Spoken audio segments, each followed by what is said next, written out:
코로나19 확산 우려가 깊어지던 지난 2020년 광복절에 방역 지침을 어기고 집회를 주도한 혐의로 재판에 넘겨진 사랑제일교회 전광훈 목사가 1심에서 징역형의 집행유예와 벌금형을 선고받았습니다.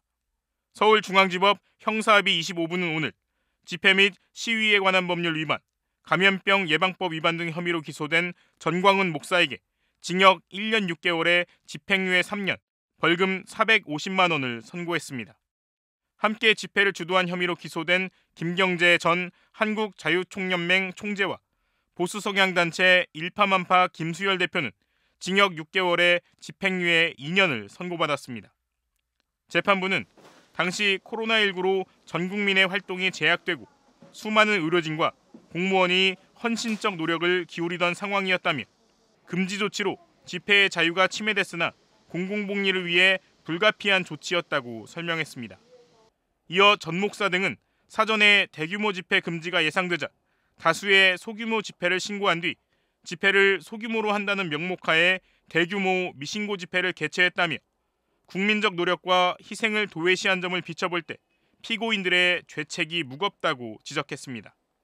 전 목사는 자신이 이끄는 사랑제일교회에서 코로나19 집단 감염이 발생했는데도 2020년 8월 15일 광화문역 근처에서 문재인 당시 대통령 퇴진 등을 요구하는 집회를 열어 재판에 넘겨졌습니다. 당시 서울시가 집회 금지를 명령했으나 법원이 종로구 동아면세점 앞 등 두 곳에서 제한적으로 집회를 열도록 허가하면서 광화문역 근처에 사랑제일교회 신도 등 군중이 운집했습니다. 자가격리 대상이었던 전 목사는 방역당국의 지시를 어기고 집회에 참석해 마스크를 벗고 발언을 이어갔으며 결국 자신도 확진됐습니다. 전광훈 목사는 1심 판결이 나온 직후 자유우파의 활동을 방해하려는 취지의 판결이라며 항소하겠다고 말했습니다. 사랑제일교회 확진자가 300명을 넘기면서 집단 감염 사례 중 신천지 대구교회 다음으로 많아졌습니다. 여기에 전광훈 목사도 확진 판정을 받으면서 법원이 보석 결정을 취소한다 해도 당장 다시 구속하기는 불가능해졌습니다. 이어서 이덕영 기자입니다.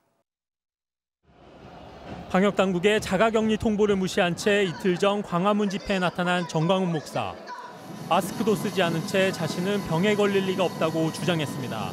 나 이렇게 멀쩡하게 생겼는데 나는 열도 안 올라요. 나는 병에 대한 증상이 전혀 없어요. 하지만 교인들의 집단 감염 속에 전 목사 또한 결국 코로나19를 피해가지 못했습니다. 오늘 오전 집 주소지인 성북구청을 못 믿겠다며 전 목사는 서울 관악구 양지병원에서 부인은 서울 종로구에서 검사를 받은 결과 부부가 모두 바이러스 양성 판정이 나왔습니다. 전 목사의 확진으로 위법한 집회에 참석했는지를 따지는 법원의 보석 취소 여부 판단도 늦춰질 걸로 보입니다. 전 목사가 출석할 수 없는 만큼 법원이 서면 심리를 통해 보석을 취소한다 해도 집행 시기 역시 완치된 뒤로 미뤄질 수밖에 없습니다. 교정시설은 밀폐된 공간인 만큼 확진 환자를 받을 수는 없기 때문입니다. 전 목사 외에 사랑제일교회 관련 확진자는 오늘 또 70명이 추가돼 모두 319명이 됐습니다. 진단검사를 받은 2천여 명의 교인들 중 양성 판정을 받은 비율이 16.1%에 이르는 만큼 나머지 2천여 명을 추가 검사할 경우 확진자는 더 큰 폭으로 늘어날 걸로 보입니다.